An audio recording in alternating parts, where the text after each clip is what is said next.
A Monk's Tale. The Old Woman and the Last Loaf.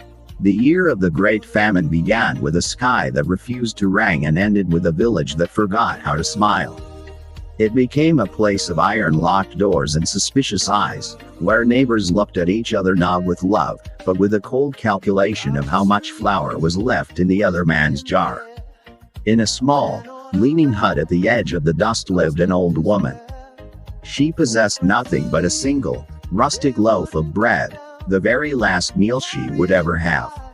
She had wrapped it in a clean cloth, intending to eat it slowly, one crumb at a time, to make her life last just a few days longer.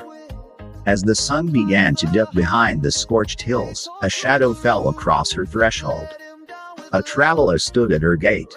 His skin was gray, clinging to his bones like parchment, and his voice was nothing more than a ghost of a whisper.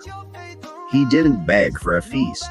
He simply reached out a trembling hand for a single crumb to keep his heart beating for one more hour. The woman looked at her bread. She knew the brutal math of survival. If she shared it, her own end would come twice as fast.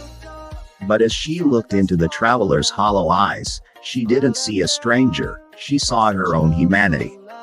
With a steady hand, she broke the loaf, not in half, but giving him the larger portion.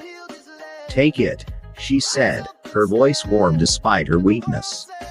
A stomach can be empty, but a soul must stay full to survive the dark. The traveler ate, and as he did, a strange light seemed to glow within him. He thanked her not with words, but with a look of peace that stayed with her as she fell into a deep, hungry sleep.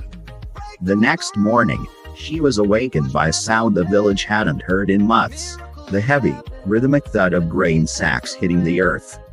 She opened her door to see a caravan stretching as far as the eye could see. The traveler stood at the front, draped in the silks of a prince. He was the son of a distant king, sent to find the one person in this wasteland whose heart hadn't turned to stone.